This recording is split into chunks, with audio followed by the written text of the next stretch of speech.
Assalamualaikum warahmatullahi wabarakatuh.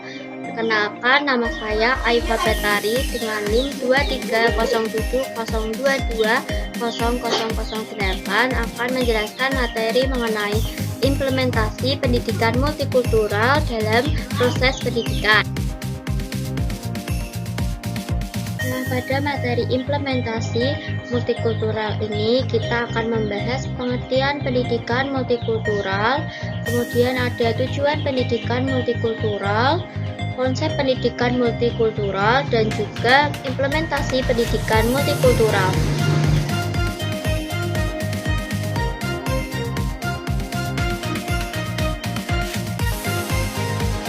Yang pertama, saya akan menjelaskan mengenai pengertian pendidikan multikultural. Apa sebenarnya pendidikan multikultural itu?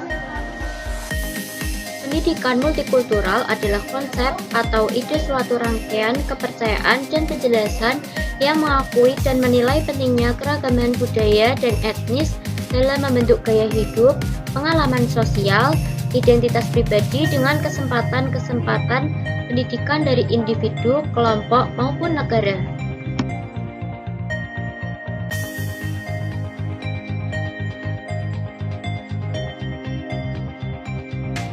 Yang kedua, saya akan menjelaskan tujuan pendidikan multikultural. Tujuan pendidikan multikultural. Pendidikan multikultural sebagai pembina siswa agar tidak tercabut dari akar budayanya, selain sebagai sarana alternatif perpecahan konflik yang dimiliki realitas siswa dan budaya. Pendidikan multikultural juga sebagai landasan pengembangan kurikulum pendidikan sebagai titik tolak dalam proses pembelajaran.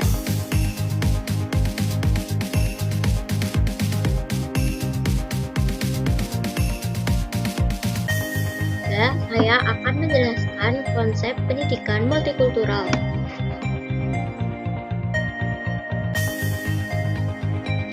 Konsep pendidikan multikultural. Untuk mencapai nilai-nilai multikultural bisa berdasarkan pada 3 sumber, yaitu konsep mengenai kebutuhan peserta didik, konsep mengenai kebutuhan pasar, dan konsep mengenai peranan dan status mata pelajaran yang akan disampaikan. Pendidikan multikultural disajikan sebagai mata pelajaran ataukah merupakan suatu bentuk penyajian yang terintegrasi?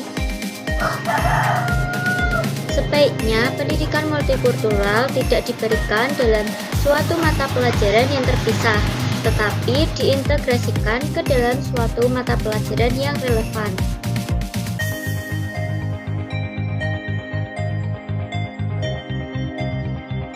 Yang keempat, saya akan menjelaskan implementasi pendidikan multikultural dalam proses pembelajaran. Implementasi pendidikan multikultural dalam proses pembelajaran. Dalam mengimplementasikan pendidikan multikultural di Indonesia, memang bukan sesuatu yang taken for granted atau trial and error, tapi butuh kerja keras dan perjuangan yang panjang. Ini dikarenakan Indonesia baru memulai pendidikan multikultural ini. Untuk itu diperlukan suatu rujukan dari beberapa negara yang memang sudah menerapkan pendidikan multikultural di negaranya. Sekian materi yang dapat saya sampaikan. Apabila ada salah kata, mohon maaf. Wassalamualaikum warahmatullahi wabarakatuh.